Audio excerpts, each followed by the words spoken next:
going to have to do something improper because they didn't have you when he was coming. So, but Would you like me to read? Good evening. Welcome to the New York City Police Reform and Reinvention Collaborative Listening Session. I'm Chief of Patrol Juanita Holmes, and I'd like to thank everyone for participating this evening. Tonight, we want to hear from you, your concerns and your opinions, and how we can serve you better. It is important for everyone in New York City to have a chance to speak with us. That's why we're offering this event in 10 different languages. Joining me this evening is the Police Commissioner of the New York City Police Department, Dermot Shea, Assistant Chief Matthew Pontello from the Office of the First Deputy Commissioner. His office helped organize tonight's event. I also like to introduce our monitors from the New York Peace Institute, Ayana Bahue and Chris Daly on Zoom. We will now hear from the Police Commissioner of the New York City Police Department.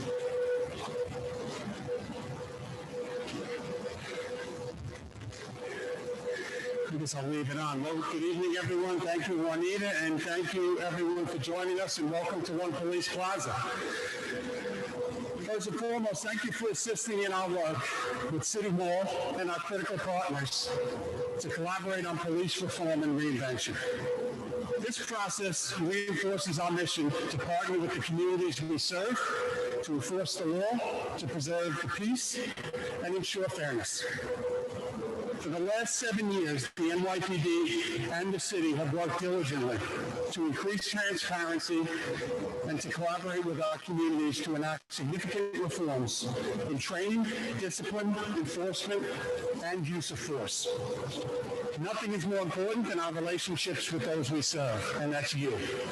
It's the foundation for our commitment to public safety and quality of life in New York City. Our diverse viewpoints are what strengthen our ability to protect people, build strong relationships with those we serve, and to enforce the law fairly and compassionately. Much has occurred in recent months to test the resiliency of the city. Throughout it all, the police department has remained committed to public safety and partnership with New Yorkers that we serve. But we pledge to find deeper ways to always work to get better. Today and throughout this process, please embrace this moment for reflection, to speak honestly about what you believe works and what you believe still needs further improvement in New York City. I also ask that you please complete the feedback survey at the end of this event. We all join the police department to help people, often in the most vulnerable times of need, and we must never be complacent. Let us always embrace change, and as history shows and our future demands, let us move forward together. Thank you in advance for all your help.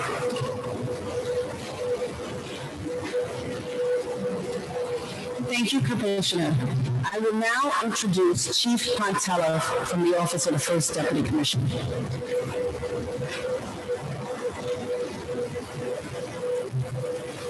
Thank you, Chief Holmes. Good evening, everyone. I'd like to take a few minutes just to highlight a few of the more significant achievements that the NYPD has undertaken over the last few years.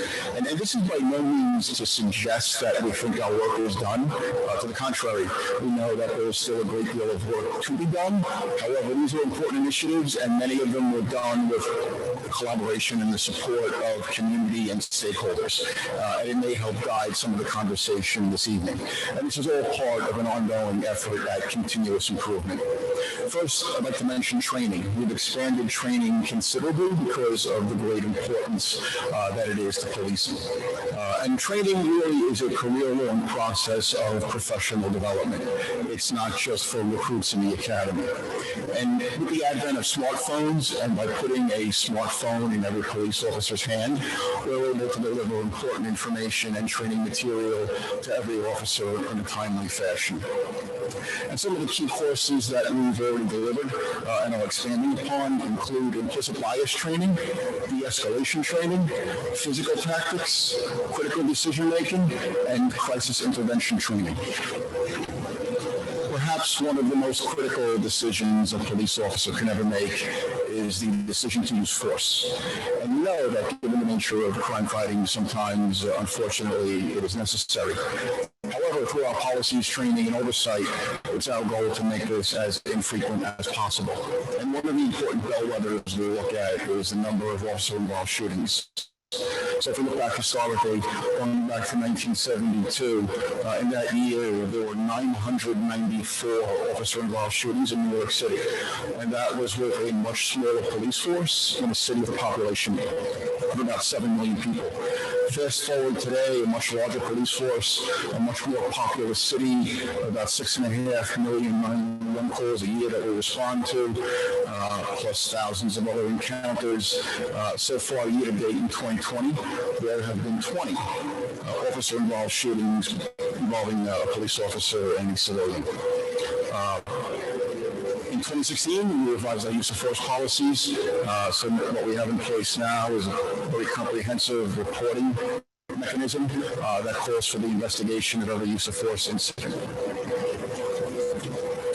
Looking back to stop, question, and frisk, we know that was a tactic that was greatly overused and led to a significant erosion of trust between the police and the community. We've been working over the last several years to dramatically reduce the number of stops, and they're a fraction of what they were just several years ago, and rebuild trust with community by working in partnership with community to reduce crime. Interestingly, as the number of stops decline, major felony crime also continued to decline. And that really proves this concept of precision policing. Right? If we work together and focus on the small number of people who are responsible for the majority of the violent crimes committed in the city, we can reduce crime and not focus enforcement activities on geographical areas. Discipline, of course, is of great concern to the public, and it should be. Good news is, in 2018, the department commissioned a blue ribbon panel to look at discipline in the NYPD, and they found that discipline was generally robust and fair, but they also made 13 recommendations to improve the process. We have adopted and implemented all of those recommendations. We've also begun publishing discipline data on our website that goes back to 2016, and we'll be publishing much more comprehensive information in the near future. We've also recently published proposed penalty guidelines. This will guide the department in imposing discipline when there is an act of misconduct, and those were online for a month, August through September. We solicited and received public feedback, and now based upon that feedback from the public, we are making revisions to those guidelines. And we expect that the final version will be published by January. Transparency, of course, is very, very important to building trust. We've always published some data online regarding crime, for example. However, that was not always the most user-friendly experience for the public. So we've been developing online dashboards on our public website that the public can go to. So currently there are dashboards dealing with use of force, also hate crimes in the city, and the demographics of the police department. In the near future, we will have information about discipline coming online as well. And of course, there's information about crime in the city available on the public website. I just want to touch on body cameras for a moment. So the NYPD has the largest deployment of body-worn cameras in the country. There are currently approximately 25,000 police officers with body-worn cameras. Since we began the rollout, we have recorded more than 13 million interactions between police and the public, and we're adding about 130,000 videos each week. These videos are very valuable for investigations, including civilian complaints, and they're also used by supervisors for review of the actions of their people. We're also publishing body-worn camera video from critical incidents like officer-involved shootings on the NYPD public YouTube page. And then finally, I would just like to comment, we're doing more than ever before to support our workforce and to support their physical and mental health because officers can't do their job effectively and serve the public if they have unmet needs. So we've rolled out a number of programs like a peer support program to help them cope with the stress of policing and do their job more effectively. Thank you for your time. I look forward to answering questions.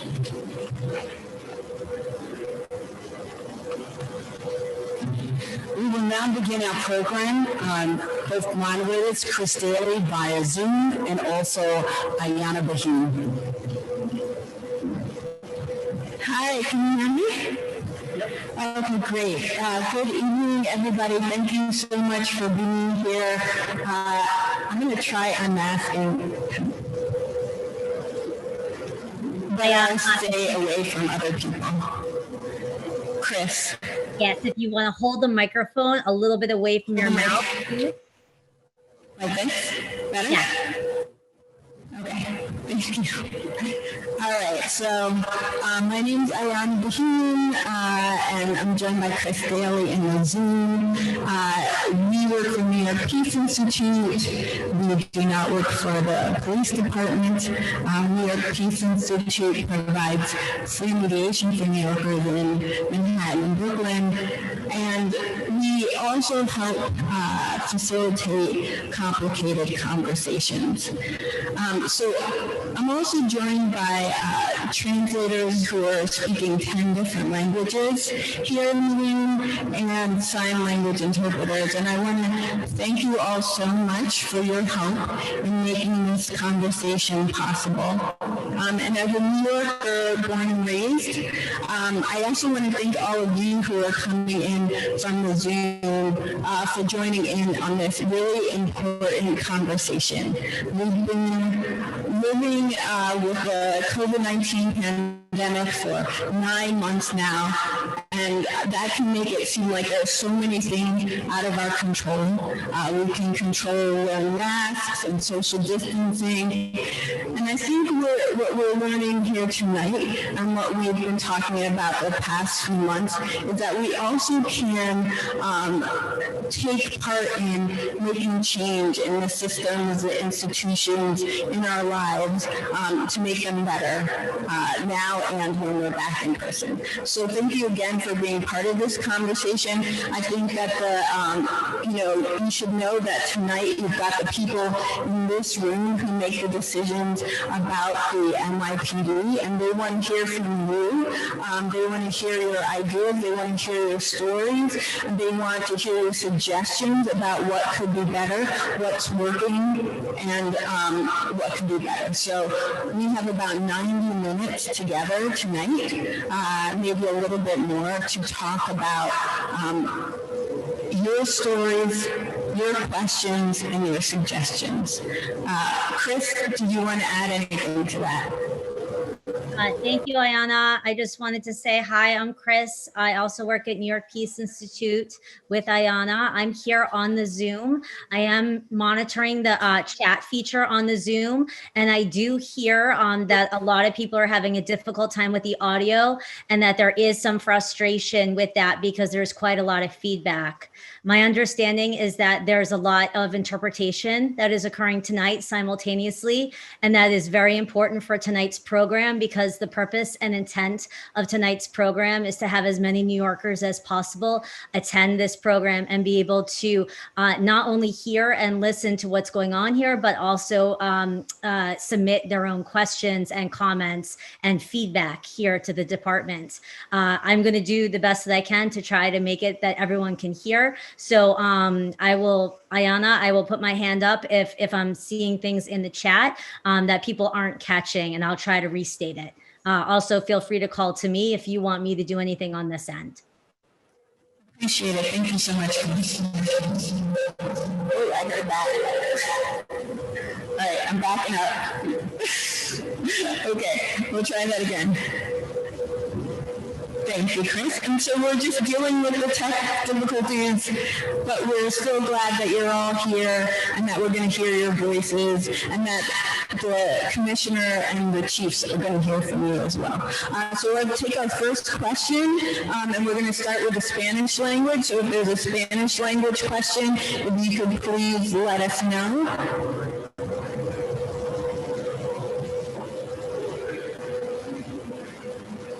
No Spanish language question. Okay, not yet.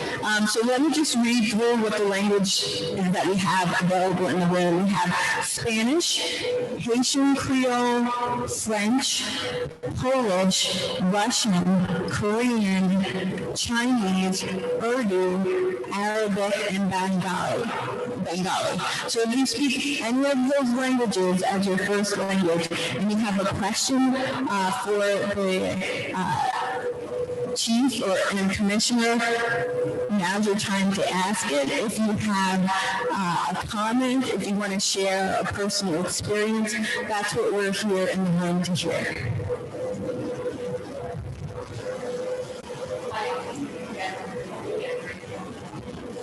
Okay, so if you can raise your hand on the Zoom,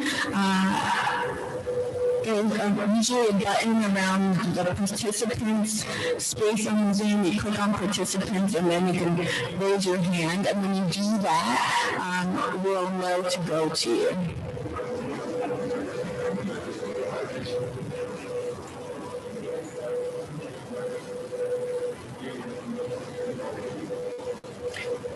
All right, so in the past, some of the questions that we've been asked at our other meetings have been around police training and, you know, what kind of training officers are getting around racial justice and anti-bias.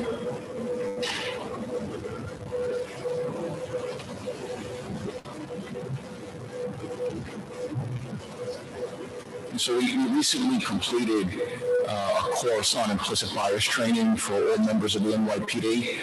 And the great thing about this course was that it was tailored to people's roles and ranks. So police officers got a version that was tailored to them, but then supervisors had a different version, and executives had yet still a different version that was really geared toward their role as an executive and managing a larger organization. We also had sessions that involved community members as well, so we could have that community and police officer interaction. And then the course dealt with the phenomenon of implicit bias. So all human beings were conditioned by our life experience and upbringing, and our brains operate a certain way, and these kind of preconceived notions get embedded in our subconscious. So what happens is our brain makes quick decisions based upon the stimuli that we're exposed to without us even realizing it. And the implicit bias training explained how that function works and how people could recognize it and steps they could take to avoid falling into that trap and getting caught up with some of those preconceived notions. So it was very effective. We're now rolling out a version for civilians, and we're also looking at what types of refresher training will be effective going forward. Thank you so much. Just check back in with the Zoom to see if there are any questions in Spanish or Haitian Creole, Arabic, Urdu, Polish, Russian, Korean, or Cantonese or Mandarin.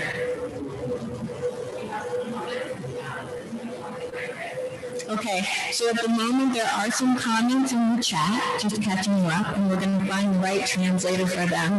Then we'll get those comments piped into the room, and then we'll hear from our guests. And Ayana, it's Chris. If you want me to study a question, I can do that. If you want to.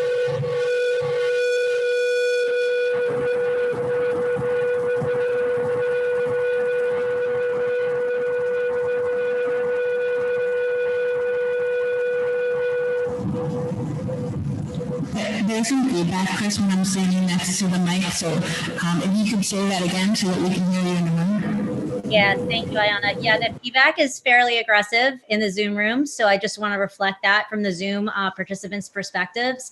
We do have some questions here. We have a question about what NYPD is doing to address the increase in violent crimes recently.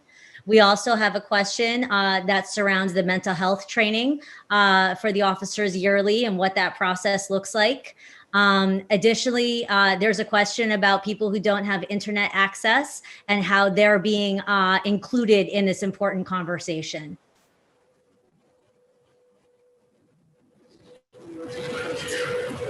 Oh, sorry. Okay, so the translators couldn't hear you, Chris, so if you wouldn't mind, Chris said that there are a couple of questions in the chat. The first is about, say that again, Chris? I think violence. Yes, violence. Chris, violence. So yes, thank you, Chris, for that. So yes, we are seeing an uptick in violence in New York City Police Department. Shootings are actually up, I believe, 100%. Homicides are up about 38%. But with that being said, gun arrests are up, I believe, about 24% as of today. So men and women are out there working, but we still need the help of the community. Community engagement is essential. Some of you may be familiar with the neighborhood policing, which we initiated back in as early as 2015, where you have the same officers assigned to the same areas in particular precinct boundaries. With that is how we establish relationships.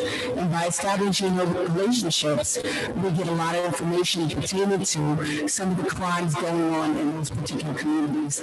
So we are strongly encouraging everyone to please continue to reach out, speak with your neighborhood coordinating officers, but more importantly, please report anything from a quality of life condition, whether it's homeless or illegal vending to 311, but more importantly, any violence or any major crimes, please call 911 and just articulate what it is that you're seeing.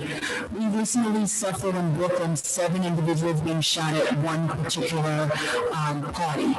And with that being said, we didn't receive one call preceding that event, and there were numerous people on the scene. So that either speaks volumes related to either you don't trust your police to resolve the issue, or you don't have the relationship.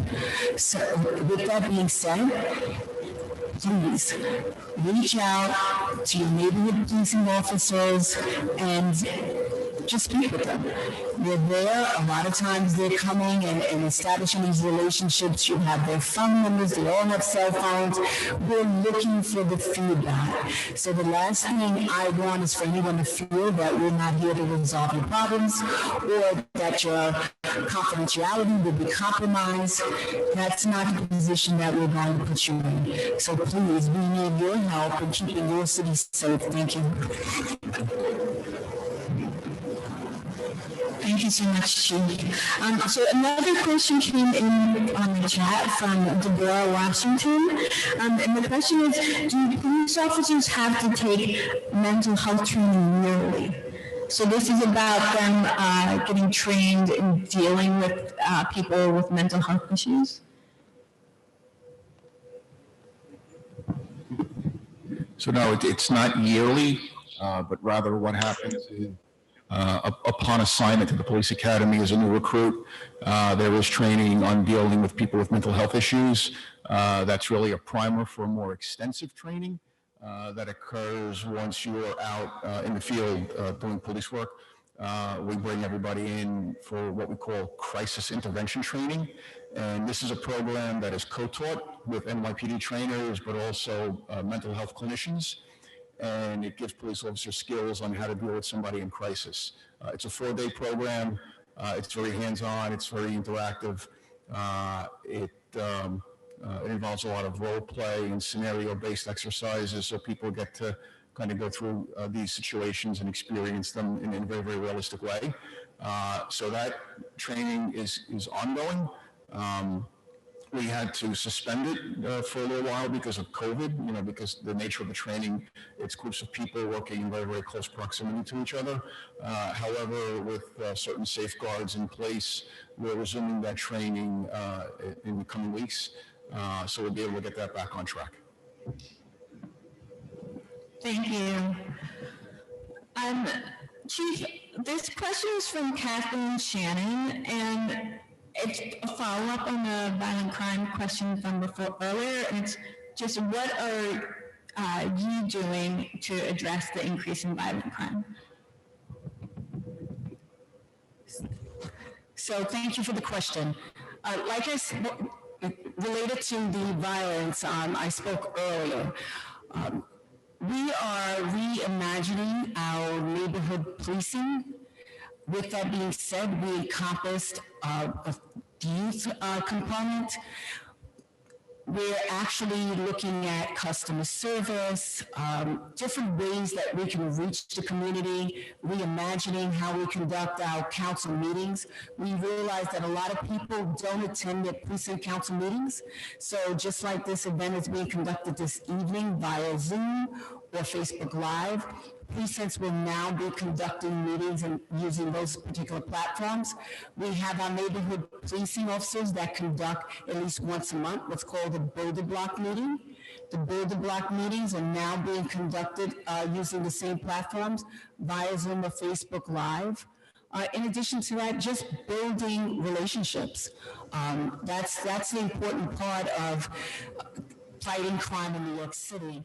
If the community is not involved or become part of our crime fighting strategies or improving the quality of life, we don't move forward without those relationships. So that's the path forward as far as fighting the violence in New York City.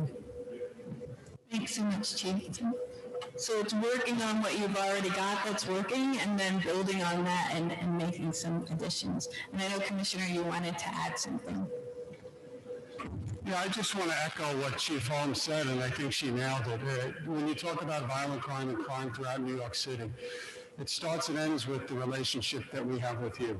You are the reason why we come to work every day. We are acutely aware of the terrible impact that gun violence has on communities throughout New York City. We mentioned 10 different languages in this room, and not one is spared from that terrible impact. There's a lot of things that we do, as Juanita said. We utilize precision policing. We utilize technology. When a gunshot goes off, shot spotter detection devices pick it up, and we race police officers to the scene. We utilize intelligence-driven practices to really drive in and with precision, who are the people in New York City that are carrying firearms? All of this comes together in strategy sessions that Chief Terry Monahan, the Chief of Detectives, Rodney Harrison, Chief LaPetri, Juanita, as Chief of Patrol, all of them daily discussing this, keeping people safe. This has led to almost a 25-year high, unfortunately, in gun arrests. And I say unfortunately because we love making gun arrests safely without ever firing a shot, which is how we make gun arrests almost every time. But we wish even more that people weren't carrying guns. So there's a lot that we do. We do it in coordination, in conjunction with our state and federal partners, 5 different district attorneys, and we work very closely with them all across New York City with the same mindset. How do we reduce incarceration, and how do we keep New Yorkers safe? And who are those people that are carrying guns and unfortunately using them? So whether it's federal prosecutors, state prosecutors, working with credible messengers in the neighborhood, we're throwing the kitchen sink at this problem. We intend to continue to do that, and we are very optimistic moving forward that through the work of the detectives and police officers, we'll get the ship turned around. Thank you for the question. Thank you. And my takeaways are relationships matter in this work, relationships with the community and with other law enforcement, and also precision policing, being smart about where you're targeting your resources. I'm adding another question. This one's from Carlos Rodriguez, and it's, how can the police department weed out the bad cops, the ones that abuse power? Is there anything or the actions being taken towards that?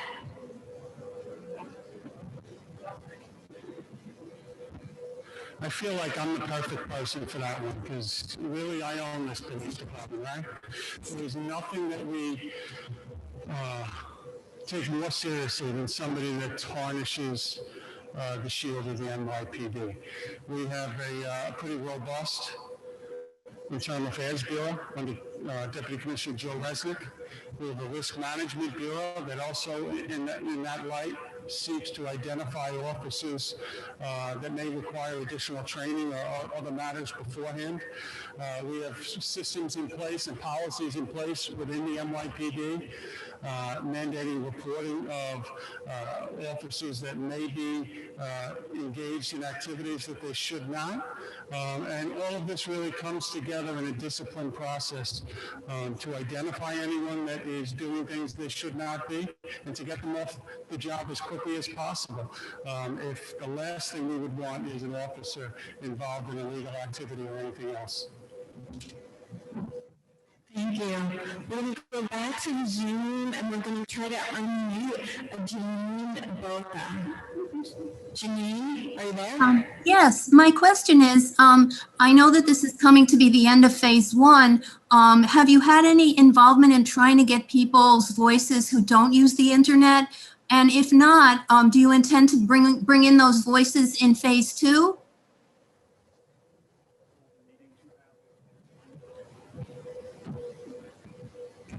Absolutely. There will be more meetings. This is just one of many that we've had in the city. So this, I think, speaks to how important it is to us to hear from you, to build the faith and trust that you should have in your police department. And by having 10 different languages represented here this evening, I think just answers the question. But this by no means is the last of many meetings to be had here in New York City regarding reform and reinvention of the New York City Police Department. Thank you. And we're going to go back into Zoom and ask Ken Jones to unmute. Yes, good evening. Can you hear me? Yes, we can. Okay, thank you. And thank everyone on the panel for this meeting they've set up this evening in their time. I've heard all the proposals and things you're doing, and I think they're great. I think I'm an old New Yorker, and I'm happy that you're going back. But I just have to stop you for one quick second.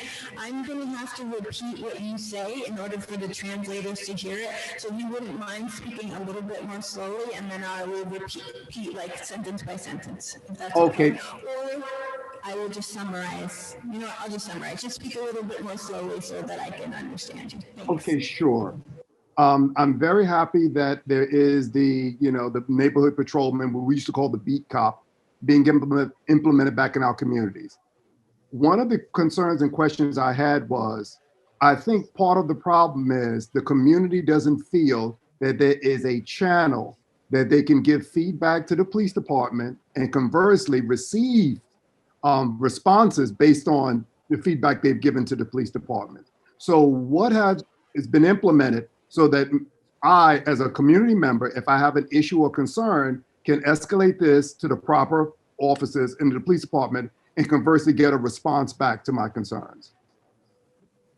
Thanks, Ken. So what I'm hearing you saying is that you're glad that there are neighborhood police officers once again, but you feel still disconnected from them, and so do the other people in your community. You're not sure who to go to when you have a problem or how to get a response. Yes. That's right. Is that right? Yes, that is. Thank you.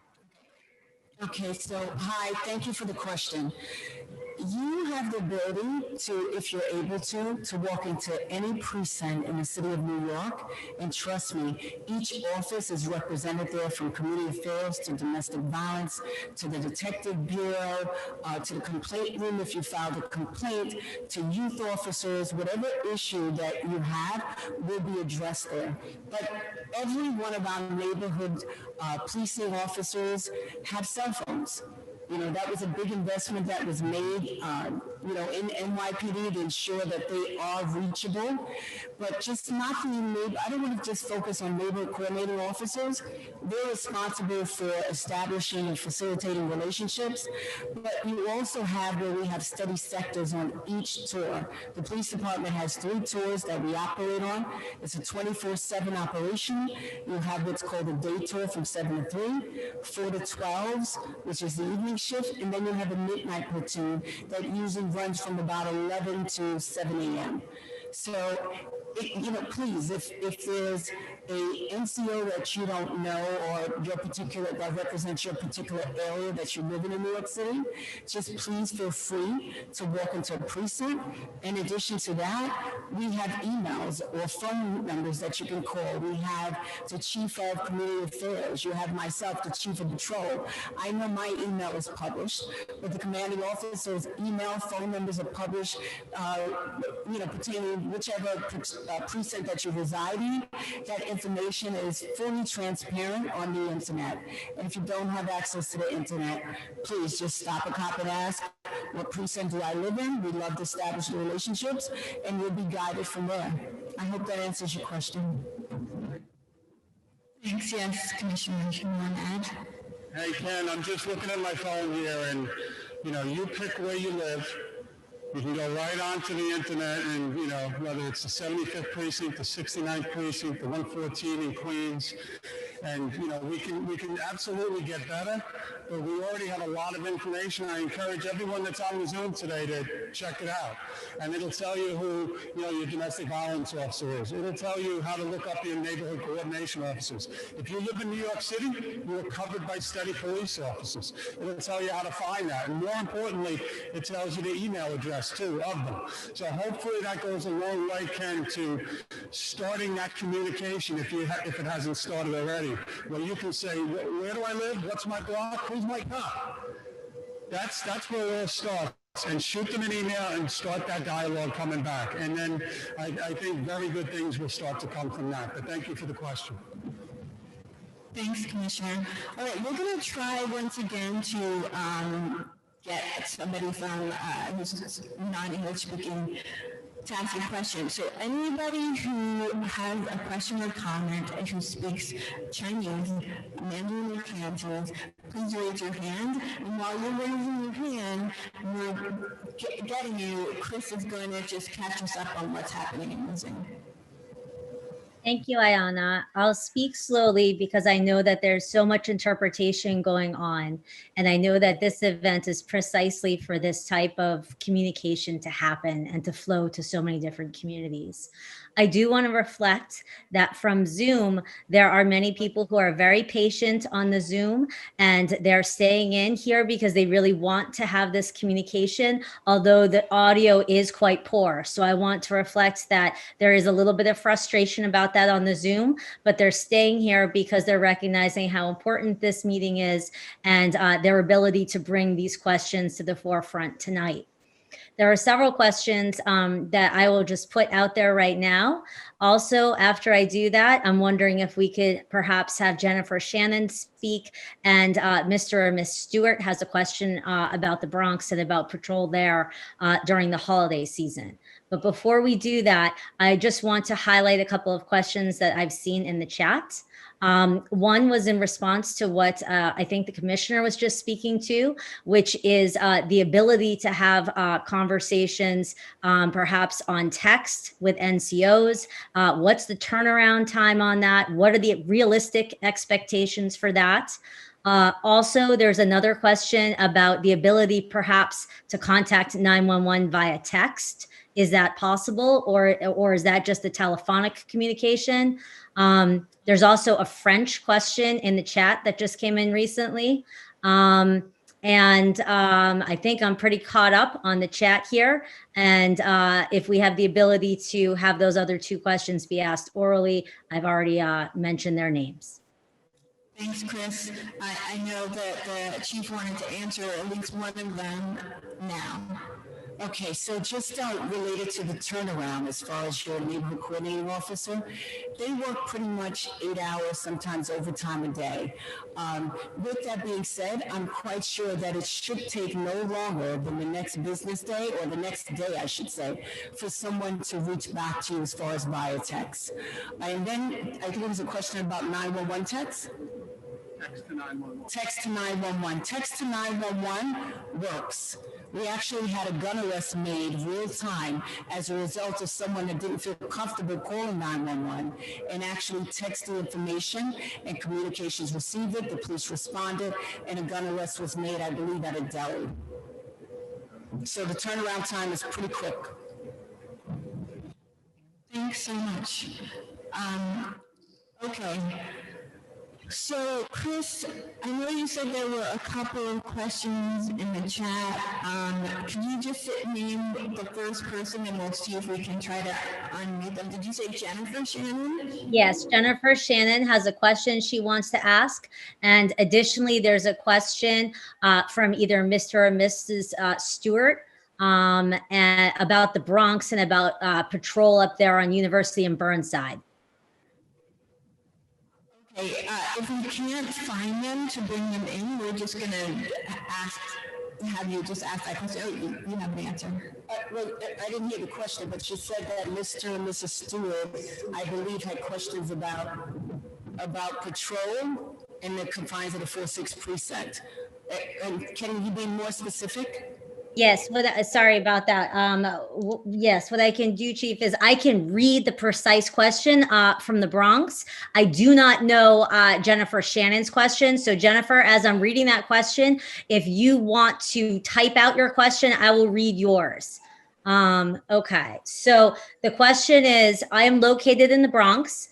I am a community board member 5 and need answers from you about why the 46th precinct officers or the commander allows the officers to go to a different community and support their location, although the community board 7 has their own precinct in the 5-2.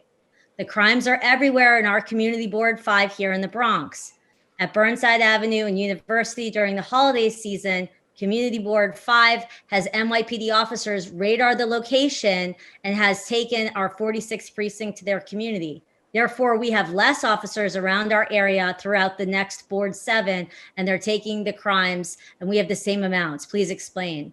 So it seems to me that this is a question about allocation between these areas. Right, that's what it appears to be. But if I'm hearing correctly, are you stating that actual 4-6 officers are addressing crimes in the 5-2 precinct? Or do you feel that the 5-2 precinct has more officers than they actually need, and officers should be reallocated to the confines of the 4-6 precinct? Hi. Hi, my name is Pui Stewart. I'm the Community Board 5 Secretary. And how are you doing today? Good evening. Hi, good evening. How are you? Very good. My question is pretty simple. Like recently, we have a holiday, which is the Thanksgiving, I believe. And always every Monday, we have a merchants police meeting every Monday. And every Monday, they attended our regular Mondays meeting. So we were asking that if we can have extra officers to patrol on Burnside Avenue and University Avenue, because they have lots of crimes and homelessness and people around there, they are very unpleasant.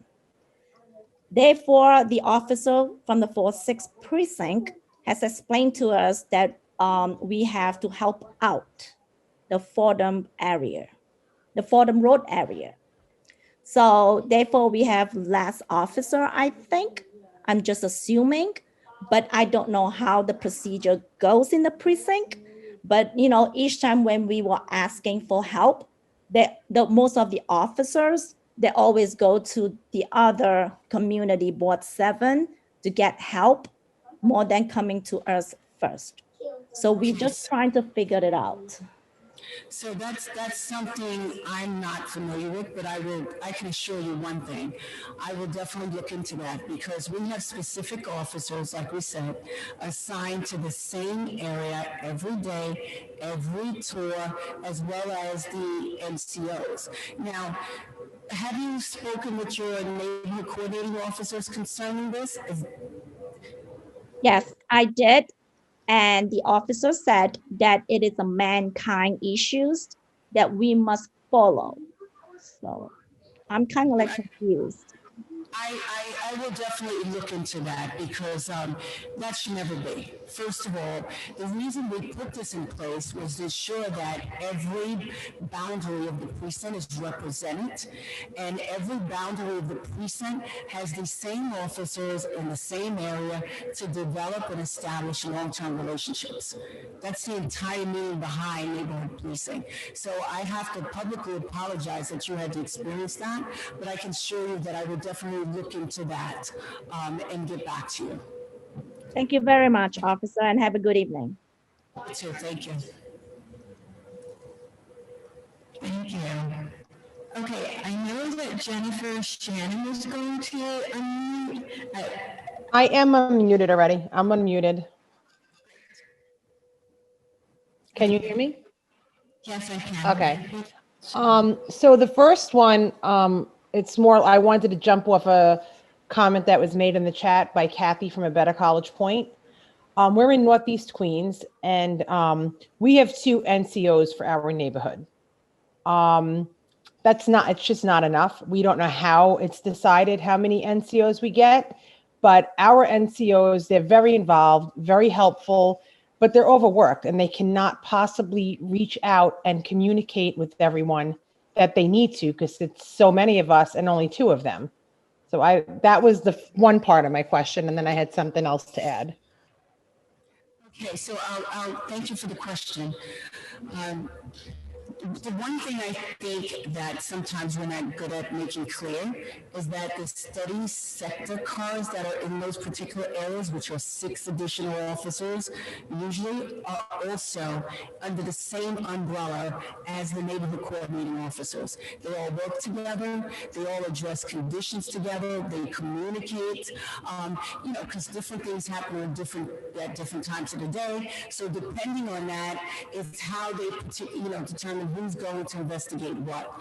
I know sometimes we make NCOs and we're right, 2 people can't do it all, and that's why I want to publicly ensure that we are making mention that these sector cars do exactly what the neighborhood coordinating officers do. They stay in the same areas of the precincts. They establish the same relationships. They're familiar with the issues and conditions that are there. They also have cell phones that are given to them, and they're reachable. So I think we have to do a better job at explaining that, but also you still have your precinct, and depending on what the subject is at hand, whether it's domestic violence, whether it's something that requires investigations of the detective bureau, whether it's community affairs. I don't want to forget about community affairs. Community affairs is still very prevalent and still exists in every precinct around the city. So there are several pools of resources in addition to your NCO. I know everyone loves their neighborhood coordinating officers. I hear it all the time, but I can assure you all the men and women in this department all want to protect and serve and assist you in any way that they possibly can. We can't, we have the numbers for the NCOs and at the build-a-block meetings, they'll say to call. I'm very active in my community. I go to the precinct. I have a relationship with our captain. I have a relationship with community affairs. And I'm just saying in our community, it is an issue. We are not able to always contact our NCOs. And it's not because they're not doing their job. It's because they're so overworked. And we're not going to call 911 for something that's not an emergency. So we call the NCOs. We don't have the numbers for the other officers. So we will that's something that I'm going to bring to the forefront, right? You should be able to reach the other officers as well, depending on what particular time. And like the police commissioner just mentioned, even if you reach out to your NCO and ask and inquire, well, who's the steady sector that works during the day? Who's working on the midnights because here's something that I'm seeing that I want to address.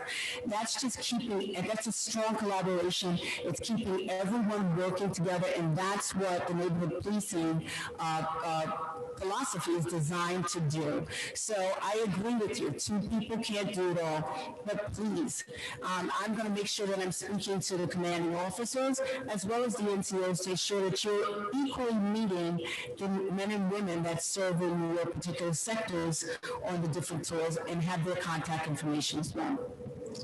Thank you. Okay. And the one other thing that I had, that was just a clarifying thing from something in the chat. What's happening in the chat? Can I finish or no? Ayana, I think that there was one last question. I just had one more thing to ask. This is Jennifer. I hear you, Jennifer. Okay. The final thing that I wanted to ask was, so you already addressed our issues with crime and the NCOs and all that. Another issue that we're having in Northeast Queens, especially in the 109th precinct area, is, and it's going on in other parts of the city, but we have had it really bad since the pandemic, drag racing, drifting, all of that going on all hours of the night. More recently now, we are having this horrible problem with music where it's all over the community where we don't know where it's coming from, but it sounds like it's in your backyard. And some people think it's the marina, some people think it's the water. I'm sure the people in the Bronx are hearing it too, right near the Whitestone Bridge. It's really, really bad.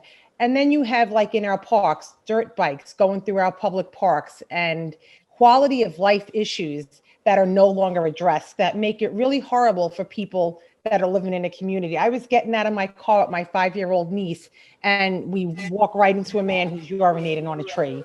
I mean, so in general, just quality of life stuff isn't being addressed anymore. And I know that on some levels it's been taken out of the NYPD's hands, and I'm not tossing blame, but I know like they're not allowed to, they have to just leave a ticket on somebody's door. They can't stop noise complaints. They're not allowed to chase drag races. Their hands are tied. So like, how is that being addressed for people in the city as well? Because that's just as important. So I agree with you, and thank you for the question, Jennifer. And I had the privilege of being the borough commander in Queens North, and the noise complaints for the marina, I recall very vividly. And I think back then it was boats that were out on the water, and during the summertime you could hear the party boats and things of that nature. And yes, it did cross borough boundaries with the Bronx as well as Queens. So that was something that was being addressed. Now, I'm not aware of that still being ongoing as we speak. As far as drag racing, I know Queens North have put together some sort of drag race task force that have written numerous summonses addressing that particular issue. Any of these concerns that you have, I have someone here that's taking minutes. I will definitely convey that to the borough commander, but I know that there are things in place to address these particular issues that you're being met with. And the police department is not out of the business of addressing quality of life. I know that's what you're hearing. Yes, there has been some shifting in funds in the city, but still, we're here for the community of New York City. And if it's something that bothers you, it should equally bother us. So I want you to feel free to make sure that you're bringing that to the attention of whether it's your NCO or whether it's the precinct commander. But those issues should be addressed. And if we're not addressing them, we will definitely notify and locate the appropriate agency that should be addressing those conditions. Because yes, the New York City Police Department is usually the lead on these things, but I can assure you there are other city agencies that have the oversight of these particular issues and a responsibility to ensure that they have something in place to suppress it. But we work collaboratively. So I just don't want you to feel like NYPD, you can't call us if you have a problem. Call us. and we'll make sure that the information is shared with the appropriate agency if it is something that we don't address. Thank you so much for the question. I hope that answers your question. Thank you. And the key takeaway there, I think, is that NYPD is still in the business of addressing quality of life concerns. That is still the key mandate, is to be there for the New York City community. Chris. Yes, thank you, Ayana. So just to reflect in clear audio that yes, any concerns you can reach out and NYPD will get it to the right place. Okay, I did want to read a question here. That's an anonymous question from a New Yorker in the chat. And after I read that question, I know that we're prepared to go to either Ms. Nelson or Bernard Grobman after that. But reading this question in the chat from a New Yorker to everyone, it reads, I and other members of the New York City community were disturbed by the treatment of the largely peaceful protesters this past spring and summer following the police killing of George Floyd in Minneapolis. I saw news footage and video clips of the officers physically abusing protesters, bystanders, and journalists. Photos were captured of officers covering or removing their badge numbers, and the majority did not appear to be wearing masks or face coverings. The New York Times compiled video from over 60 incidents of police brutality and aggression. This level of police aggression is unacceptable. I understand that police work is extremely challenging and demanding, and I am grateful for the work that you do to protect our city. I've had pleasant and respectable interactions with officers in my community. This violation of the First Amendment rights of innocent citizens should not stand. I'm wondering what the department is planning to do about holding officers accountable for their misconduct during these protests and in the future.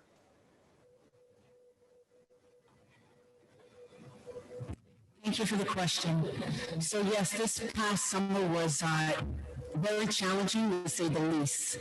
I mean, we were met with COVID, and then we were met with the misfortune of the homicide of George Floyd, which led to massive protests globally. With that being said, yes, were there officers that were identified and, trust me, held accountable for their actions? And I think you mentioned 60 incidents, but I can assure you we have over 30-something thousand officers, and the majority of them were out there to protect our democracy. And whoever wanted to protest legitimately were allowed to do so. Just unfortunately, we did have some professional agitators and some, it was just a mixed bag of some people that had the wrong intentions. And we could have done better in addressing those issues as well. So one thing about New York City Police Department, we always strive to get better. So post those demonstrations, we had to take a look at ourselves and say, what could we have done differently? What could we have done a little better? And that was done. And as a result of such, we ended up retraining probably now maybe about 12,000, 13,000 officers in disorder control, how to respond, how to act when you're actually met with some sort of protest, but more importantly, allowing the people that are out there to legitimately protest to protest. So yes, it was challenging, very challenging, equally challenging for the department, but I can assure you we always strive to get better, and that's why this forum is being held this evening, and that's why you're a part of it. So thank you for your feedback, thank you for the question, but I can assure you moving forward that we are getting better and hopefully establishing more and stronger relationships with the men and women of New York City community. Thank you. Thanks, Chief. I'm just doing a quick time check so everybody knows we have about an hour left. So if you haven't asked a question yet and you want to, please make yourself known. So now we're going to go back to Bernard Grobman.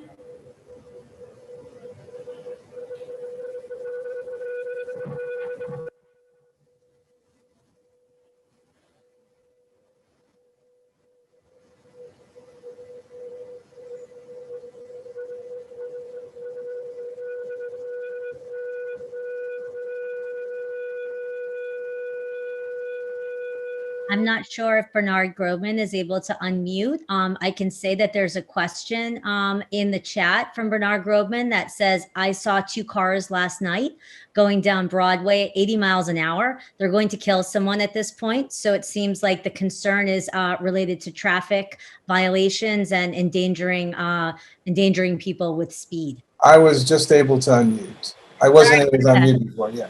Okay. So, yeah, the question is about, I'm in Washington Heights, and there's been an issue all summer and continuing until now of all sorts of different types of quality of life events. A lot of loud music until all hours of the night, parties I know on my block with loudspeakers right on the block, and also drag racing and huge gangs of ATVs going up and down Broadway. 50, 100 at a time, doing wheelies, going through red lights, going wherever. And I understand it's a very complex problem. You chase the guys and it becomes a huge mess. But the question is, and those vehicles have no license plates, they have no insurance, they have no registrations, they have nothing. Somebody gets hit by one of those and you're out of luck. And what can be done about it? Because it's not just simply a local precinct thing. I think they're going all over, like northern Manhattan and probably other areas like into the Bronx. And it's a problem that I've seen on and off for several years, but it's gotten way worse this year. So yeah. So thank you for bringing that up. And you're absolutely right, because I can honestly say I was in Manhattan one particular evening and I saw all of these ATVs, and I couldn't believe what I was seeing. So you're right. I've heard complaints about this as well, but I can equally share with you that these complaints are being addressed. I'm hoping that it's been suppressed somewhat either by the enforcement or by the weather, because we tend to see more of this during the warmer months. But if it's something that you're still seeing, please let me know. We have issues like this that's also on highway. We have highway officers. We have Chief Royster, who's recently been assigned to transportation to address a lot of traffic issues, speeding, things of that nature. But if it's something that you're still seeing, if there's a specific time or day, if it's limited to the weekends, past midnight, whatever it is, please. That's why we're here this evening. We need you to share this information with us. And you don't have to wait for a forum like this. You don't have to wait for a community council meeting or build a block meeting. As a former commanding officer, I used to see that. You know, people in the community would go 30 days because they thought the only way they could present the issue that they were seeing was at that particular meeting. Your precinct is open to you 24/7. So please make sure that if you're seeing something, you have specifics, please let us know. Encourage the other people in the community neighborhood, let us know, and we'll put something in place to address it. Okay, Ayana, is it okay if I speak now? Yeah, Chris, Okay, yes. So I think what's going to happen now is that we're going to have Miss Nelson unmute from the Zoom. Miss Nelson has a question about police misconduct and how to report that. And I also want to say that I'm reading in the chat that, you know, other people are having concerns around that as well and about police reform. So Miss Nelson, are you able to unmute right now? Yes, hi. So I just wanted to know how can the public report any police misconduct, and also what is the police department doing to work with MTA in reference to the safety of the public, and also does the NCO have any programs that's engaging with children?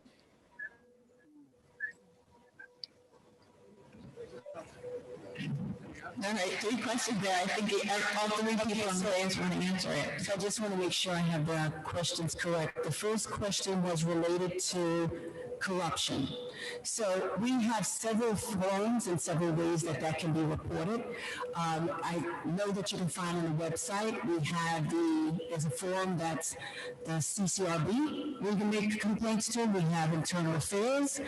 We have police officers that are on patrol. If you see an officer and there's something that you want to report, and they're obligated to ensure that that report is made, or either it provides you with a phone number, you can come into the precinct, however you choose, or whatever easier for you to make that complaint. But it's as simple and as easy as that. The second question was related to, was it MTA? And was it MTA? MTA. So with the trains, yes, we are aware of the increase in incidents occurring, especially in the subway system. But I think you also, if you haven't noticed, it's been mentioned in several news forums as far as the increase in officers that will be assigned to the transit system to ensure your safety. Also, again, I have to mention, if you see something, please let us know. It shouldn't take an incident for someone to report something strange. Usually when we sense something, the hairs on the back of our neck stand up and it tells us that something's not right. So please just make sure that whether you're texting 911 or when you get home, if you decide to, if you know your NCO and you want to call them and leave a message if they're not available at that moment, or call your local precinct at 311. But please, we need the information. You know, there's I always say there's 30-something thousand police officers in New York City, right? But there's about 9 million people, and during our heightened time with tourism and things of that nature, probably exceeding 10 million. And the majority of people in New York City are law-abiding citizens. But for that fraction of the people that are responsible for a lot of the crime, we really need your assistance in addressing that. So please feel free to communicate with us, and we'll be sure and address whatever issues or concerns you may have. And the last question was about youth program. Oh, youth, yes. So I can proudly speak about that. And with that being said, Commissioner Shea, who took office, that's one thing that he noticed that we were missing. We established relationships, we have the NCOs, but we were missing the youth. And a lot of times that we were interacting with the youth is when they were brought to our attention, whether they weren't going to school, whether they were truant, just always something negative. So as a result of such, the community partnership Deputy Commissioner Chauncey Parker was put into place.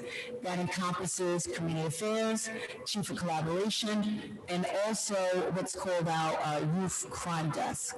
With that being said, the focus now is all about the youth. We realized that we weren't capturing that part of the community. We realized that they need just something to do. We are creating active space. You may be familiar with some of the active space that already exists as far as the Saturday night lights, which are different forums where kids can, it's like a safe zone. They can go there and do whatever activities that exist there. We also opened 127 Pennsylvania Avenue, which was a former PAL, and that was done with the compensation and the help of donations from the Police Foundation. That's another safe haven for young people. But with that being said, unfortunately, we were met with COVID-19. And COVID-19 has us here where we are this evening, doing meetings and addressing people with technology, whether it's the Zoom or whether it's the Facebook Live. As a result of such, we realized that we became very stagnant and things were put on hold. With our youth coordinating officers, that position was established under Police Commissioner Shea's wing, and we have, I believe now, probably close to 300 men and women assigned to that position. There are several in every precinct, and their sole purpose for existing is to ensure that we are capturing any of our youth and making sure that they have options and resources in the communities that they live in. So with that being said, naturally there are some youth meetings that's being done via Zoom because that's the forms that we're met with. That's the forms that we're meant to be using as a result of COVID-19. But hopefully we're looking forward to things getting better, and maybe by the spring we're actually face to face with the young men and women in this community because they are as equally important as the rest of the community. I hope that answers your question. Yeah, I think it did. Chris. Yes, thank you. Hi, all. I think I have a question up for Chief Pontillo next about accountability. There's a lot of discussion going on right now in the chat about accountability. And I think Carlos Rodriguez has a question about discipline specifically. And Carlos, if you are able to unmute, we'll see if Chief Pontillo is at the podium or can get to the podium to address some of your concerns here. Hello. Hello. Yes, we can hear you. So my question is, how can what will a cop be accountable for if they said earlier, if they cover their badge, or if they act wrong, if they hit somebody, if they abuse somebody? What is the accountability for them? What is their punishment? I think I understand. She's asking, what are the consequences for certain different kinds of bad behavior? So, it begins with an investigation, and it depends upon the type of misconduct that is observed or alleged. So, in New York City, we have a number of oversight entities that have authority to look at the police department. Most well-known probably is the Civilian Complaint Review Board. They will take complaints and investigate matters that have to do with use of force, abuse of authority, discourtesy, and offensive language. They are independent of the police department. They will conduct an investigation. If they determine that there was misconduct, they will then send that over here, and they may prosecute an administrative proceeding, or they may send it to us to impose a penalty. We'll review it and based upon the facts and circumstances, impose the appropriate penalty. I understand that for the longest time, a lot of that process has been shrouded in mystery because of state law that protected certain personnel records from public disclosure. That law has been revised. We're in the process of putting more information out publicly, and one part of that process was the development of a penalty matrix. The matrix describes many acts of misconduct that officers may be involved in, and it describes the penalties that will be imposed for those acts. So depending upon the facts and circumstances and the nature of the event, provided everybody has a right to due process, of course, but if substantiated, those penalty guidelines describe what the presumptive penalty is expected. Also internally, as the commissioner said, we have an internal affairs bureau, and they investigate allegations or acts of misconduct internally, not handled by the CCRB, and the process is similar. So depending upon what the act is, will drive what the appropriate penalty is. Like I said, we've been publishing data about discipline since 2016, and we do have a dashboard that will have specifics about individual cases coming out in the near future.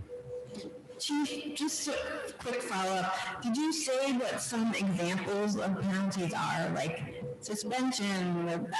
Yeah, so it could be anything from, on the one extreme, termination or separation from the police department. And then at the other end of the spectrum, it could be training and instruction. Oftentimes, we find police officers make mistakes that really don't warrant the imposition of punishment, but rather are better addressed through training.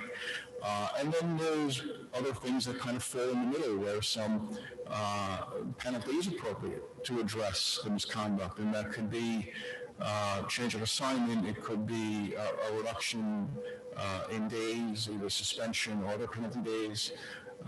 So it really runs the spectrum, and it's based upon what the act of misconduct is.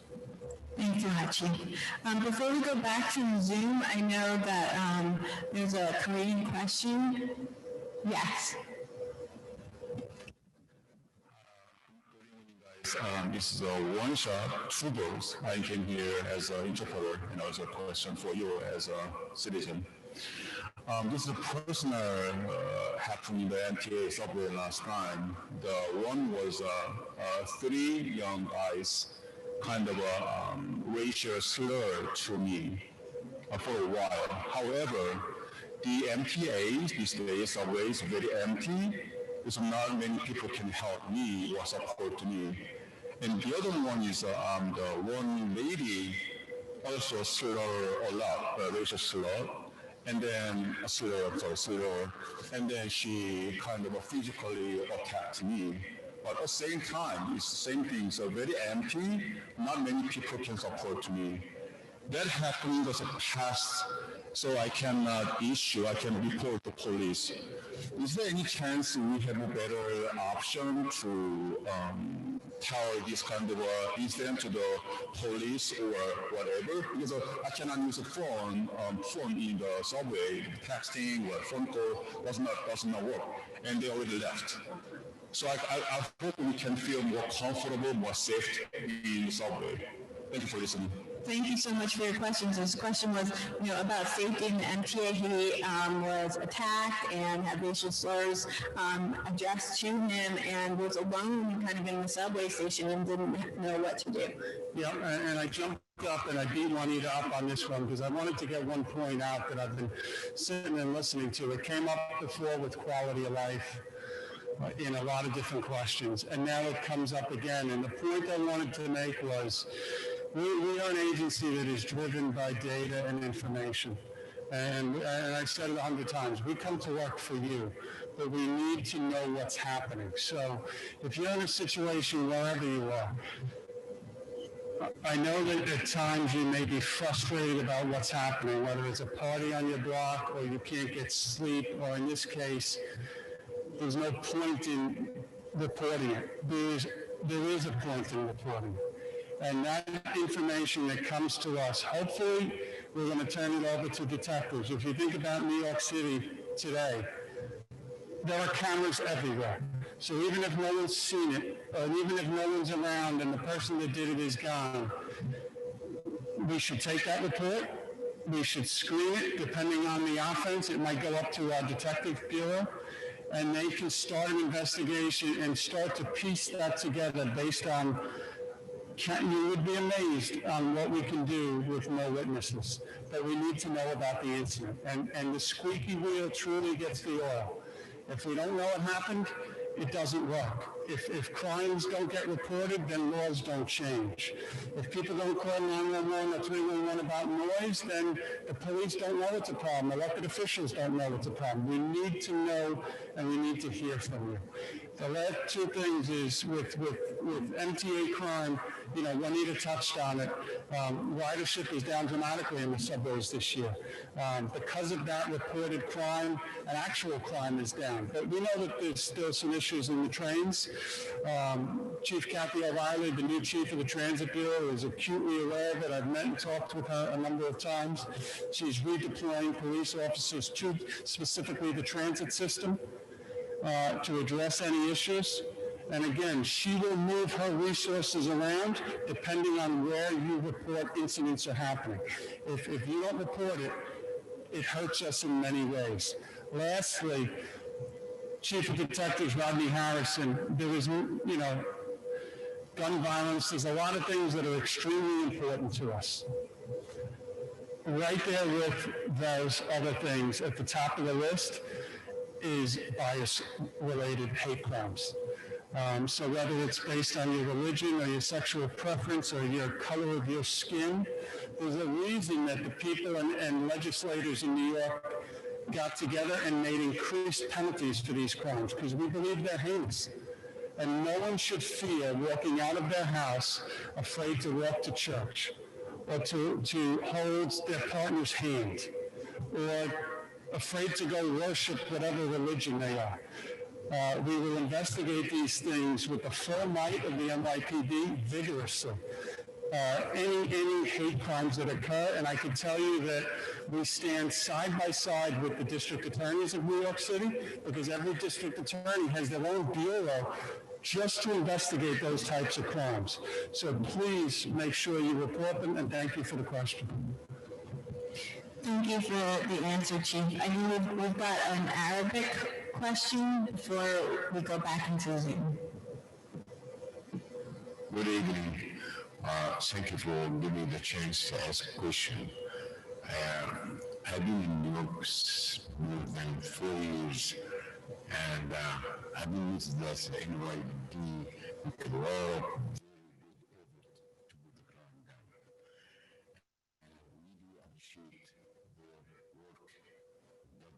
of them. One thing I've been noticing last year in Midtown as unbelievable. Bushers. It's too much in Midtown. It's really, when I sit down in Macy's, say for a street, take a cup of coffee, enjoy the day, I can take it no more. I have to leave. I smell the drugs all over. And it's really, it's making me very sad. Thank you. Thank you. So that was a question about kind of the past year increase in drug use and probably marijuana use too in the city and in Midtown. In Midtown. And so what you're probably experiencing is the increase in homelessness. And we have received those particular complaints as far as drugs being used, the encampment sites, things of that nature. And overall, it's the quality of life in New York City. But like I said earlier, I can assure you we're committed to addressing those quality of life issues and holding the other agencies that are responsible for assisting with us in addressing those particular issues. So please just make sure that we're getting that information. The more specific the information, the more precise, the more precision that we'll go into addressing those particular conditions. Thank you. So the more specific information you get about the increased drug use in certain neighborhoods, the better we can address it. Thank you very much. Chris, do you want to tell us what's happening in Zoom?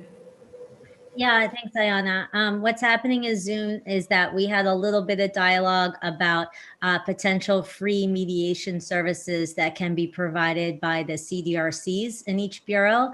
A CDRC is a Community Dispute Resolution Center.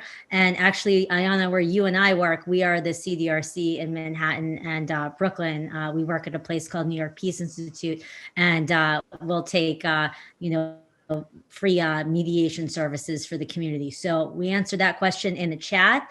And then there's another question here in the chat from Ken Jones that is asking, can the police department design a reporting site on nypd.org to make reporting issues easier and ensuring timely and corrective feedback?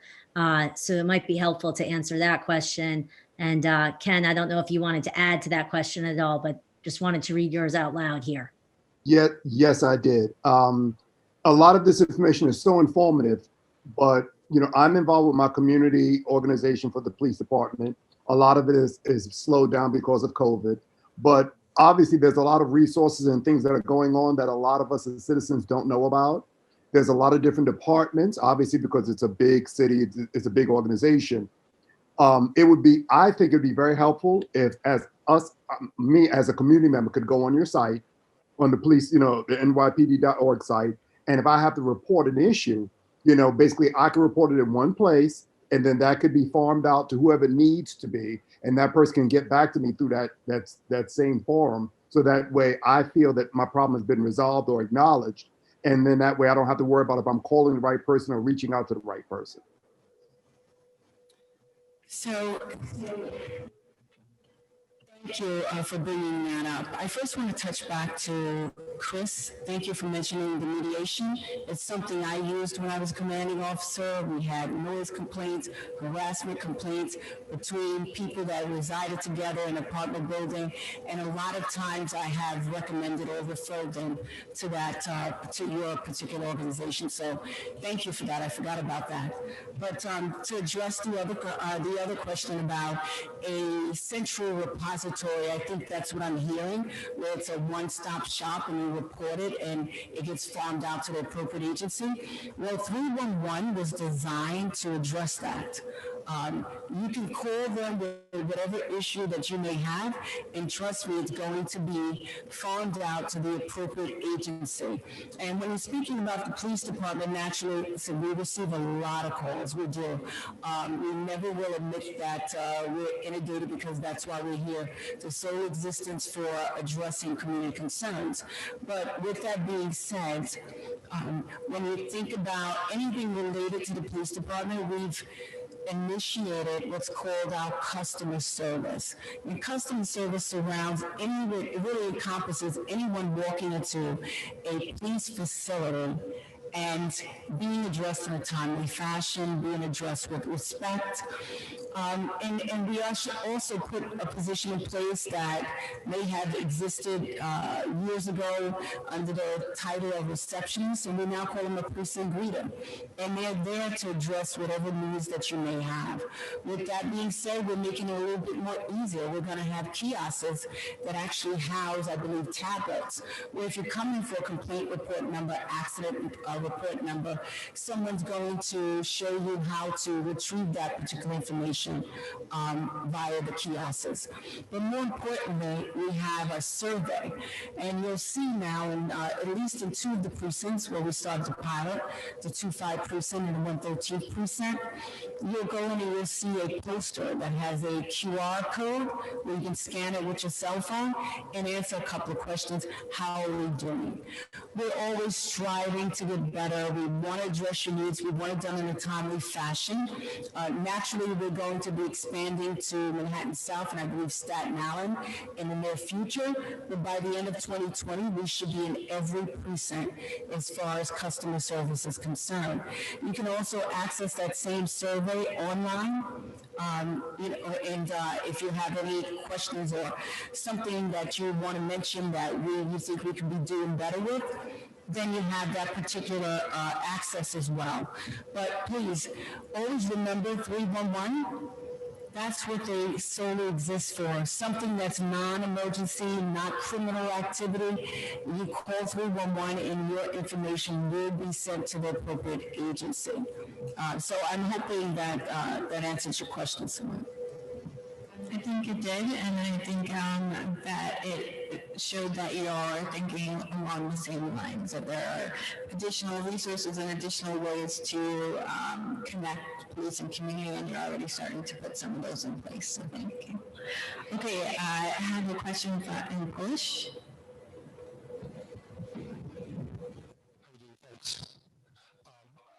Just have a question that I guess we all faced recently. What I mean is, I've seen a lot of homeless people on the trains. Homeless people, well, it's a part of New York, but recently I've seen people being absolutely, let's call it, ugly. They expose themselves, they pee on the train, they smoke, they drink booze, they do more than that. Today I've seen a person working half naked, for real. So, smoking on the train is even worse. So, what kind of solution we might have, just to address this particular problem? Because this is not the first time I'm heading to work every day using public transportation, and really every day I see homeless people browsing around, sitting, just occupying space or using it like their own home place. Thank you. So just to answer thank you for the question, but just to answer your question, this is definitely a challenge in New York City. We do see an increase. I see an increase. I live in New York City. I walk to work, and I see the increase in the homelessness. But I want you to know that there are hotels that can house homeless people, and naturally they have to be comfortable in staying there. So a lot of times those are some of the challenges that we're met with. DHS isn't, yes. Are you raising your hand? Oh, okay. 1 second, she's going to bring the mic. Thank you. Thank you for addressing that. Actually, all the procedures and how does the thing work. The thing is, knowing from behind the scene and what the procedures are, to have you folks being admitted to shelter system is one thing, but seeing people on the train non-stop, homeless people on the train non-stop, it's a kind of another story, because I know what you said, and I completely agree with you. The process of taking people to shelter is, let's call it easy, but as long as the person wants to go there. But still, we see so many people in the streets, this is kind of really unbelievable. Thank you. You're welcome. I can assure you that we are definitely aware of the quality of life issues, the increase, the economic stresses as a result of COVID-19, people out of work. So it is something that we continuously, strive to hopefully offer the right assistance and abate some of the homeless conditions that exist in New York City. Thank you.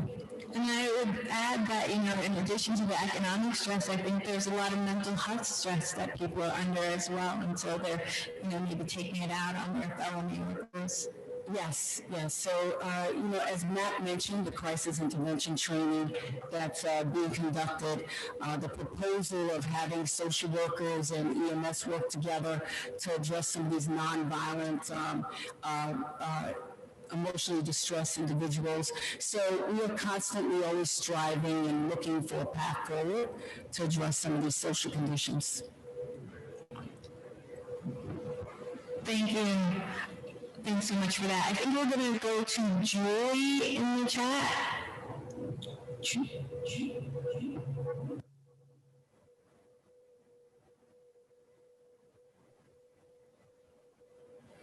Hello? Yes, we can hear you.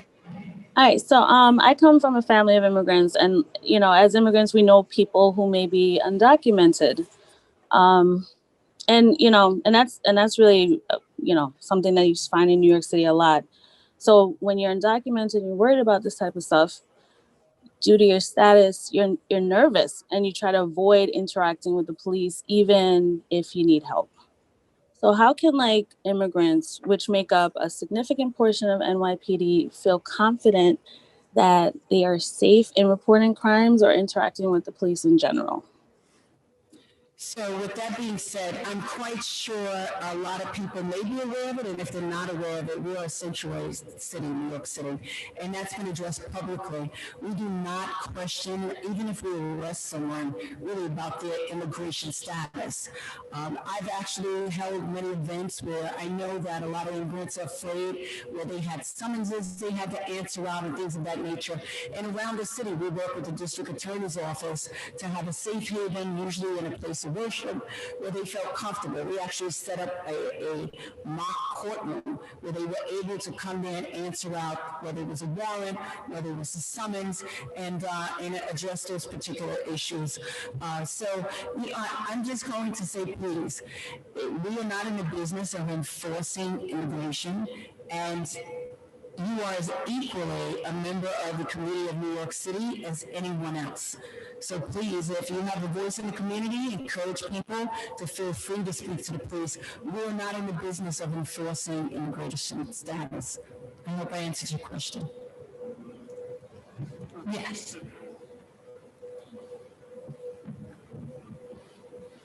Chris. I'm monitoring the chat here, and there is a lot of engagement about this particular forum and the purpose of this forum and the attendance at this forum, and some curiosity as to how this forum was publicized and if it's one of a series. So I'm wondering if anyone wants to speak to that. Hi, so good evening. So late in the spring, I believe, early summer, the governor signed an executive order mandating all police departments to really look inward and look at themselves and an exercise to be conducted where each police department in line with elected officials in different jurisdictions. So here it's the City Hall and the City Council to issue a report in our case by April 1st on what should policing look like, done together collaboratively with the community and the police department and elected officials. This first series of meetings was the first step, one of the first steps in this. I believe we've held 6 meetings across the city. This one was not on the agenda. This one was added on as a recommendation, I think from a city council member, that said, hey, are you doing enough for people that may speak different languages? So we're actually in an empty room right now. We're in a room normally where we hold promotion ceremonies. We're doing it all because of COVID via Zoom. Some of the other meetings that we had were in person, but they were, to be honest, they were very small, again, because of COVID. So we worked collaboratively with internally in the police department as well as other stakeholders to put together a really cross-section of New York, if you will, and there was a lot of complaints because everyone wanted more people to participate, but it was very difficult. The good news is, I think Juanita touched on it earlier, that this is step one. There's people taking notes all over the room. There's going to be reports issued at the end of this process. And there are many, many other different types of meetings, many taking place in person with different stakeholders. I'll give you examples. Just think about clergy. Well, what do people say that want more policing in New York City? Okay, we'll listen to them. What about people that say the police are doing X, Y, and Z wrong and people from legal aid, perhaps? We're going to listen to them. And all different people, prosecutors, clergy, grassroots organizations, advocates, proponents, you name it, and everything in between, hopefully are going to be spoken to, listened to. That's probably the most important part. And then we'll come up with, other solutions and recommendations for here, for us. This is our city, that we can maybe do things a little better, maybe a little smarter, maybe a little more inclusively, and never forgetting public safety. So that's a broad outline of the goal, and thank you for the question about the meetings. If it's okay, Commissioner, I just want to follow up with you about the next step. So from what I understand, these meetings are recorded and then they're available for people to view and then so comment, like how long, do you know? Well, thank you very much. Ayana, thank you. If you go to our NYPD YouTube page, I believe you can watch all of the old meetings too. Something interesting is that you're going to see it's a lot of the same themes. I think we heard a little more tonight about quality of life and some issues. We heard some similar things like that when we were in the Bronx. We heard a lot about discipline tonight, but training has come up over and over. We've heard about the protests and our response to that in several of the meetings. Something that hasn't come up tonight is diversity. We want to see, and we want more neighborhood policing, and we want to know our officers, and we want our officers to look like us. We heard that from a cross-section of New York City. So check it out. Oh, I need glasses. What does that say? Survey, thank you. And there is a survey online as well where you can add in input. You can take this survey and let us know what you think. So, yeah, all exciting things. There's lots of ways for you to have your voice heard in this process just by going to our YouTube page. So please check it out. Thanks, Commissioner. And I know we've got a Bengali question before we go to the Zoom. Hi, can I go ahead? Okay, hi, my name is Kahana Mohammed, and I'm one of the interpreter. And this question is from my own. I have a problem in my neighborhood about parking. I have my car, and I rent the parking from my landlord to park my car, but people always park on my driveway.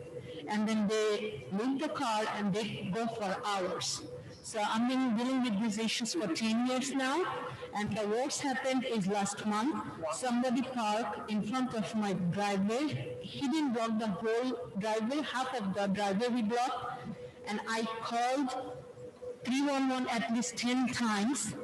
Nobody returned my call back. Every time they were taking my report, and then the car owner came following week on Tuesday, the day before street cleaning. So my driveway was blocked for whole week, and I haven't seen any police or any person came to rescue us from this situation. So what should I do? Because it keeps happening.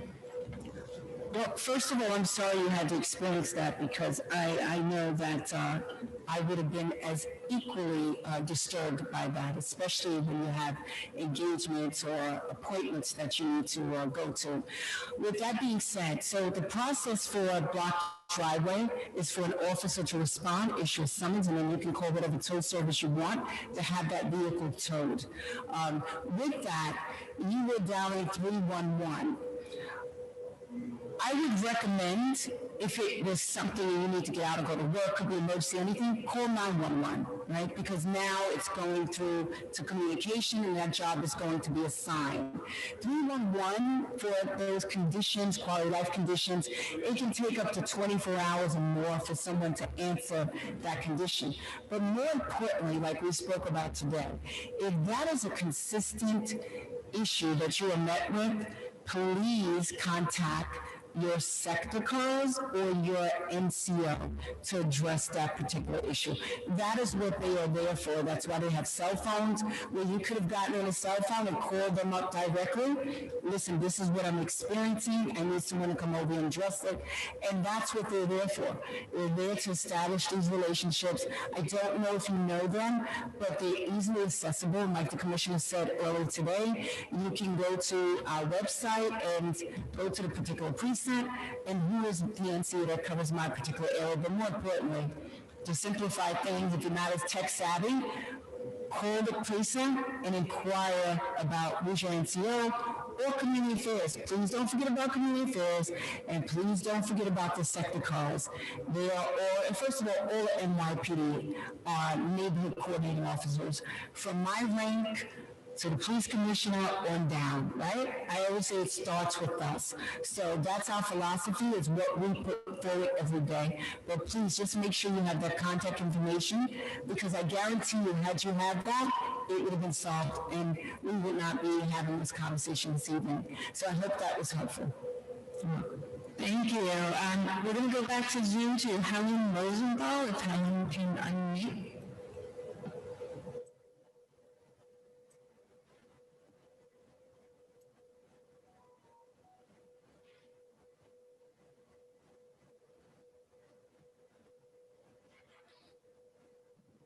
Helen, are you still there?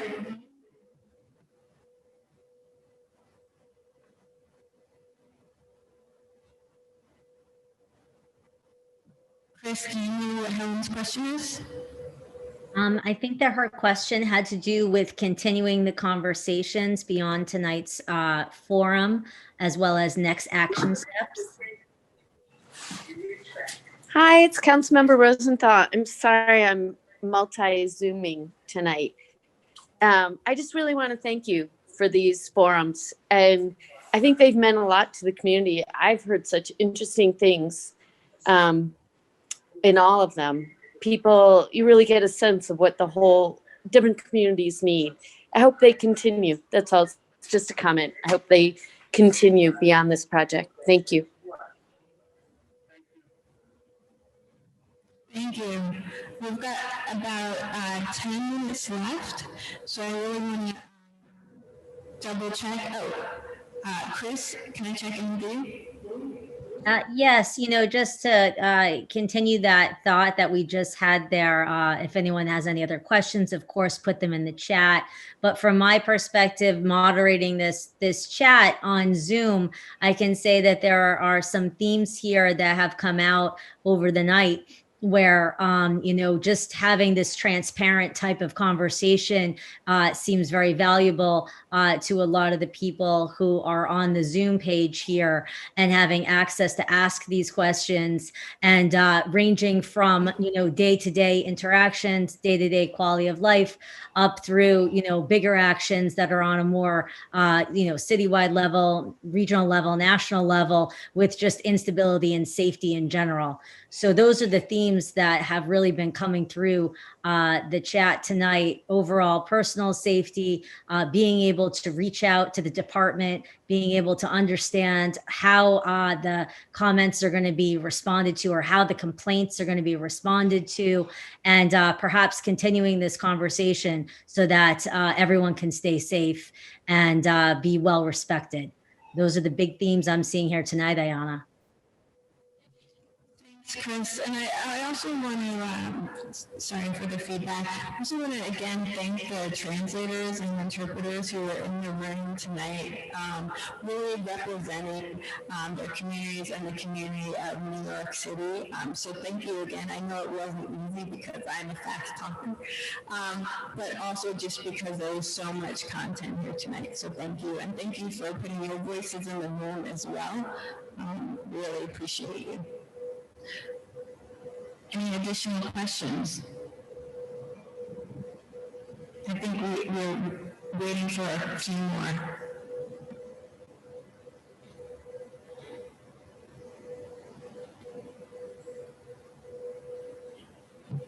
Okay, so this one came in, and it is, why would the 34th precinct and a DEA allow multiple illegal cars and drug dealers selling drugs openly with crowds double parking and music playing very loud? They could stop it if they want to, and they would stop it if it was the Upper East Side. So why not help us in the 34th precinct? That's a question. Can you repeat the question again? I noticed that the 34th precinct concerned quality of life conditions such as noise complaints, drugs, and things of that nature, right? That's it. Yes. You got it. Okay. So with that being said, I know that we are addressing those conditions.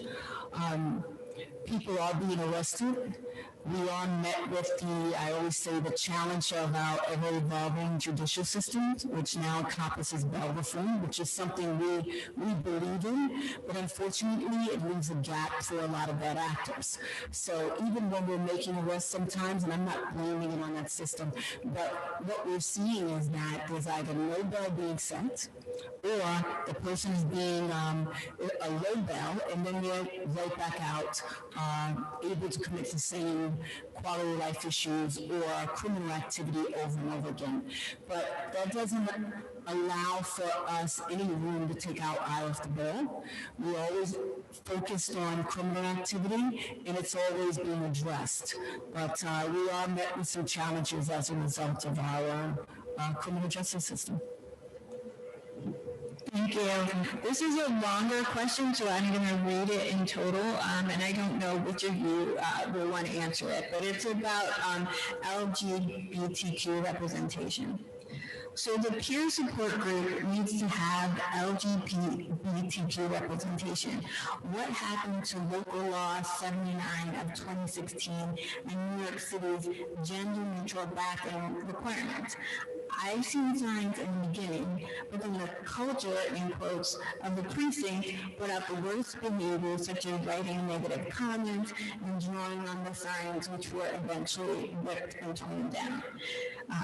This is true at several commands when this person asks other officers, not just the one that they know.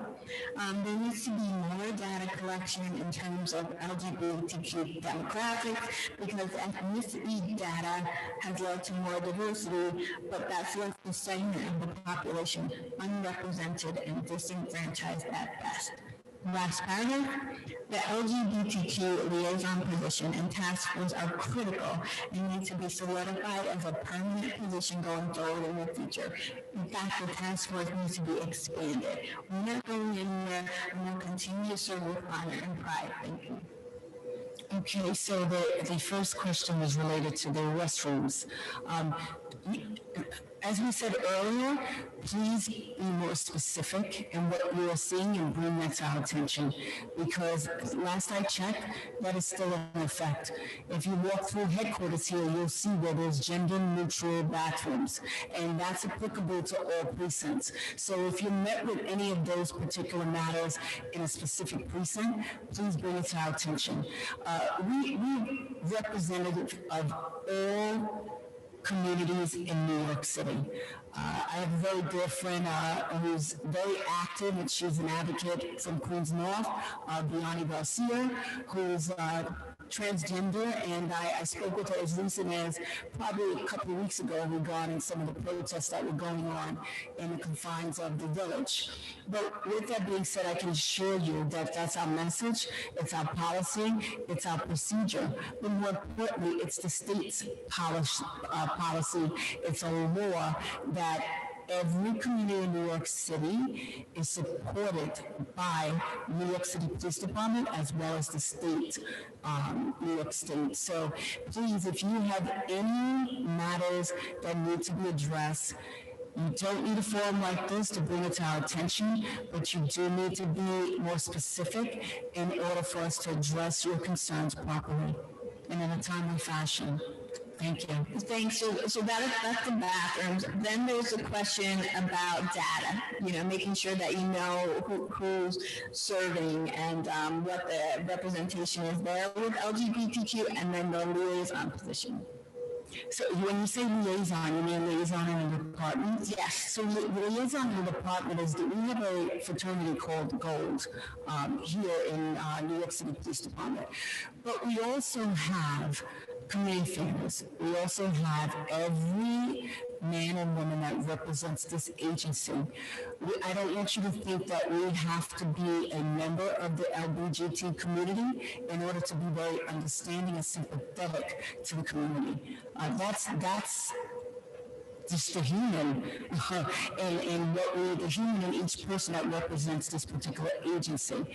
So please, if it's something that you are seeing that doesn't represent that or support what I just stated, please ensure that it's brought to our attention and we will address it.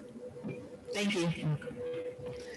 Okay, I think that is going to be the last question as we're at almost 9. I don't know, yes, Commissioner, if you wanted to have some remarks, that would be wonderful. Ayana, it's my house, so I get the last word, right? Thank you. Thank you for hosting.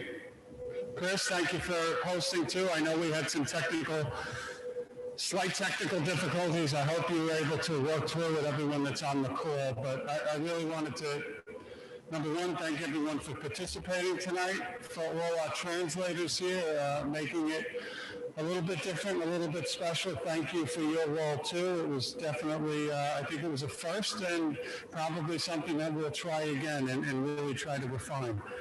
I just wanted to talk about that diversity for a second. When you look around this room, I grew up in Queens, talk about a diverse neighborhood and a diverse borough, and I know many parts of the city are the same. It's something that I always loved about New York City, that you could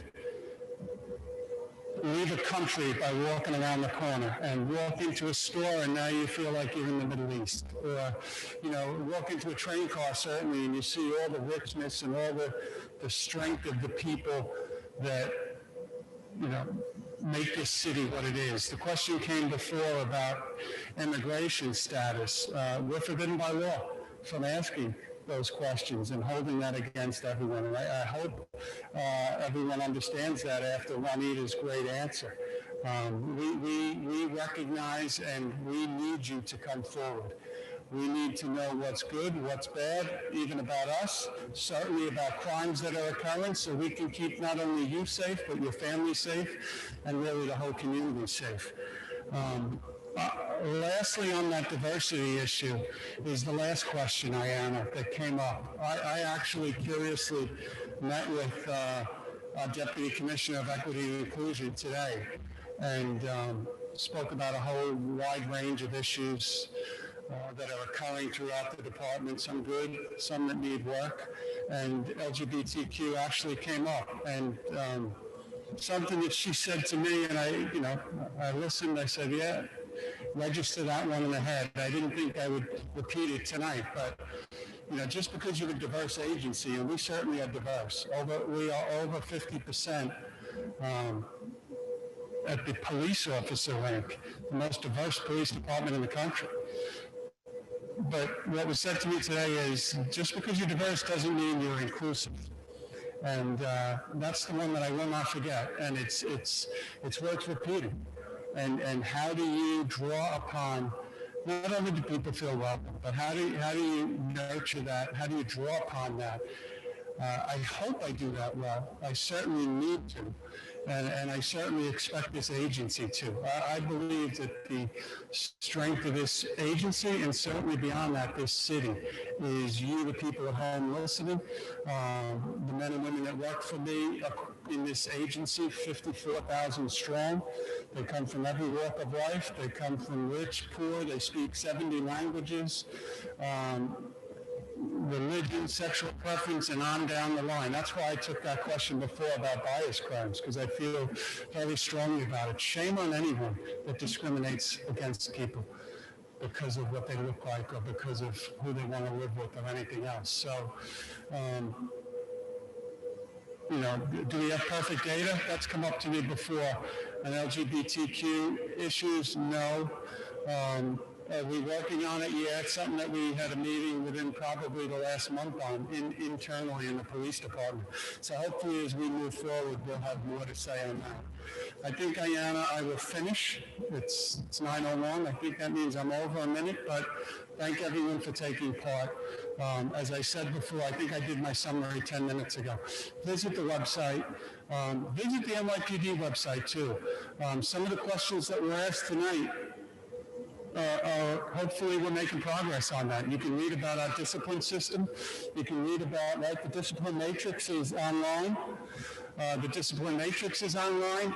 How we treat cases that come into the NYPD when there's, I like to think that it's a very small number of officers that are, need, whether it's retraining because they did something wrong or because they need discipline because they did something wrong. And when they do, we put that data online, and we're putting ever increasing amounts of data online. And the most important thing is that communication. The block driveway job, you have to talk to Juanita afterwards because that is a huge pet peeve of mine. It's so frustrating, but those neighborhood connections that can be made at precinct levels, not just the NCOs, the neighborhood coordination officers, the neighborhood coordination sergeant, their boss, email address online. It's all online and it's not perfect, but it's a real good first step to start building that communication. And as many people said today, we need more cops. They're overworked. Thank you for your support. Thank you for participating tonight. And here's to a better 2021. Happy holidays, everyone. Thank you.